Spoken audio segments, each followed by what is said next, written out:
Misunderstandings in metaphysical concepts, and misinterpretations and why they come about. We are talking about the idea of a blending of different concepts, a limbo state that connects to and relies upon old-fashioned and outdated paradigms in an attempt to explain metaphysical concepts that creates misunderstandings and misinterpretations. And we will provide the key to eliminating those misinterpretations, misunderstandings. Now, again, remember that there is a difference, as we have said, between the description of an experience, which is valid, and the description of the underlying mechanism that is creating that experience, which is also valid. Even though sometimes those two things can seem diametrically opposed, the idea is to simply understand the difference between a linear-based description within time and space based on concepts that you're used to thinking about, and a newer, more modern understanding of the underlying mechanisms that create those experiences. So to allow for more clarity, it would be more wise to be able to recognize and acknowledge both simultaneously. On one level, saying, I am choosing to create an experience of such and such, while simultaneously I understand that the underlying mechanism is this or that, so that I am not assuming, nor in my communications about metaphysical concepts, allowing you to assume that I believe that the emotional and experiential description has anything to do with the actual mechanism at hand that is creating or allowing me to create the experience that I am describing. So that these two things can be acknowledged simultaneously as equally important, both the experiential description and the description of the mechanism, allowing you to have the experience while not allowing anyone to assume that you necessarily think that the description of the experience explains how the experience was created or why it's happening, thus creating more clarity, more distinction between those two states so that you can use them more flexibly and so that there is no confusion about what is actually being said. So the idea, as we have given examples, of things like reincarnation, where in the old paradigm you say, well, I have lived before as this other person, I may live again as another person, instead of understanding the actual mechanism of everything exists simultaneously. I, the person I am now, have never been another person because that other person exists at the same time that I do. Even though it is separated by the illusion of time and space, to use the word time in this concept, saying it exists at the same time, means it is happening simultaneously. All things are happening simultaneously, all things existing in one single timeless moment that, when you look at it from a linear perspective, appears to be stretched out in a moment after moment after moment sort of paradigm. But again, thinking about it from the linear perspective, viewing it and attempting to describe it from the linear perspective of one life after another, while it can be created as an experience, is not a description of the mechanism, since the mechanism is that everything exists all at once. But by stretching it out in a linear sense, you can create the experience of having had these other lives, when in fact what you're actually doing from the present is simply energetically creating connections to other lives that exist at the same time, other people that exist at the same time that you do, drawing upon those experiences, downloading their experiences to aid and assist you in the themes that you're exploring as this person in this life, while they may be doing the same with you, downloading your experience and information in whatever context works for them in their lives, because they exist simultaneously with you. They are not becoming you reincarnationally. You have not been them reincarnationally. You both coexist simultaneously and are sharing information in a dynamically, constantly changing web of informational exchange, energy exchange, experiential exchange, so that each of you can form the information and rely upon the information you need to explore the themes that represent who each of you distinctly are as individual aspects of creation. So the way that you can allow yourself to move forward with a clearer understanding of metaphysical concepts is to go back to the framework we introduced some time ago called the 5 laws. If you remember, the law is, number 1, you exist. Number 2, everything is here and now. Number 3, the one is the all are the one. Number 4, what you put out is what you get back. Number 5, everything constantly changes except for the laws. So when you use that as your basic framework, as your basic template to understand any metaphysical or spiritual concept,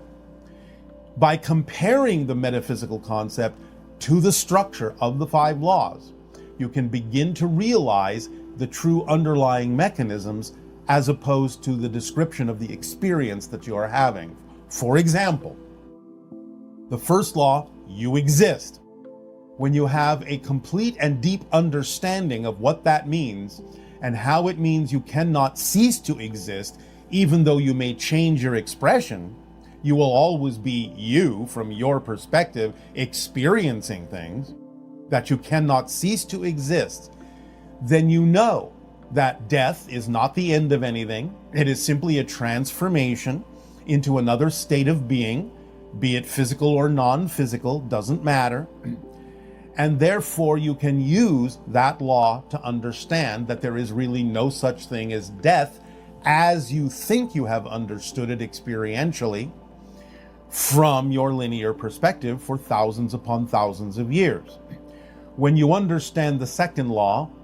that everything is here and now, as we just described reincarnationally, you will understand automatically by your depth of understanding in that second law that there really can be no such thing as actually having been the other person, mechanically speaking. You can have that experience. You can always create the experience. But it is the fact, the mechanical fact, that everything exists simultaneously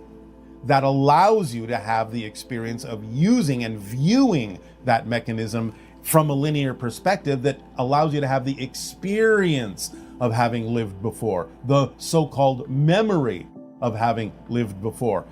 which is just your interpretation of the ongoing, presently existing energetic connection you have made to those other people, past or future. When you understand that everything is all the same thing expressing itself in a variety of different ways, then you know there is really no such thing as disconnection. You don't necessarily have to have the experience that you call disconnection, pain and suffering, because you know that you are always connected. Even if you create the experience of disconnection, you have to create that from the understanding that you are always connected.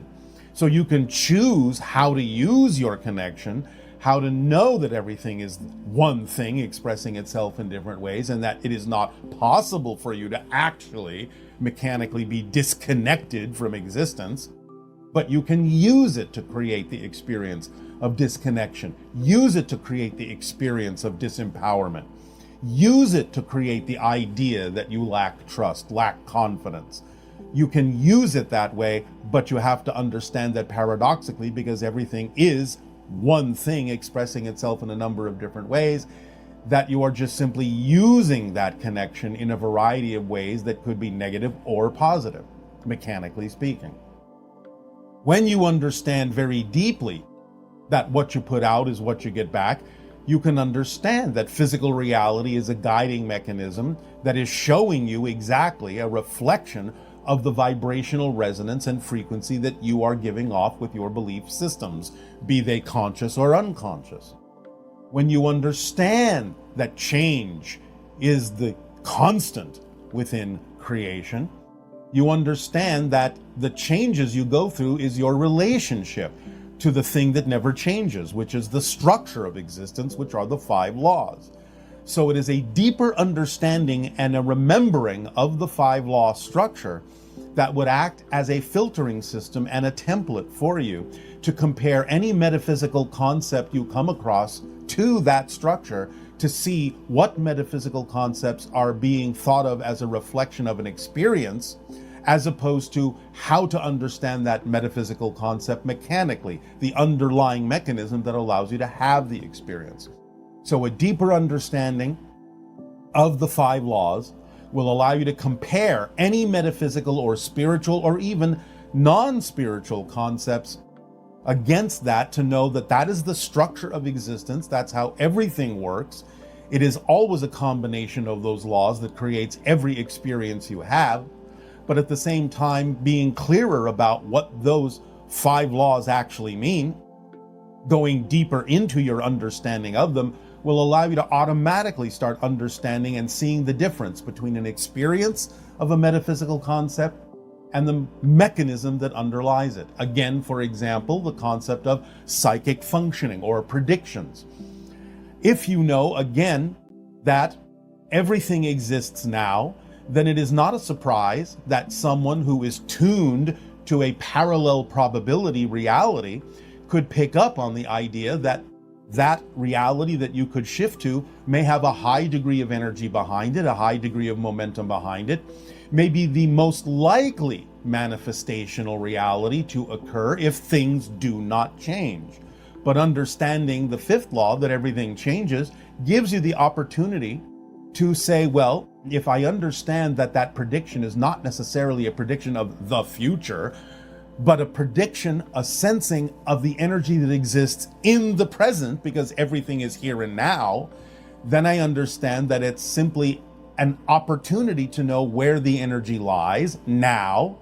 and to know that in the 5th law, everything changes, that if it doesn't necessarily have a lot of energy behind it, or the energy behind it can be changed, then the prediction doesn't necessarily have to manifest if it's not something that you prefer. And by adding energy to it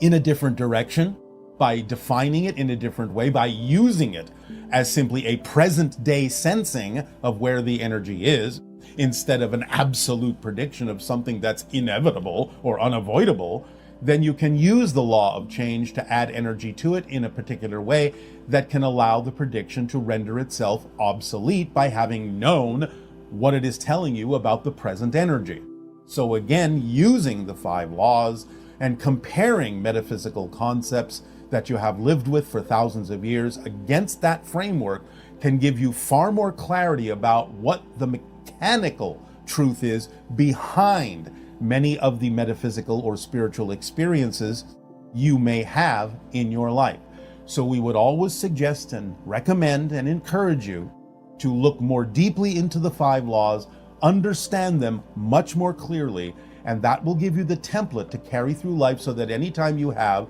a metaphysical experience, even if you want to validate it as an experience, which is fine, it will still simultaneously give you the clarity you need to understand the mechanism that goes along with it, so that you don't necessarily think that the experiential definition is a description of how those things actually work, which can cause much confusion in people who are coming into a clearer understanding or a growing understanding of metaphysics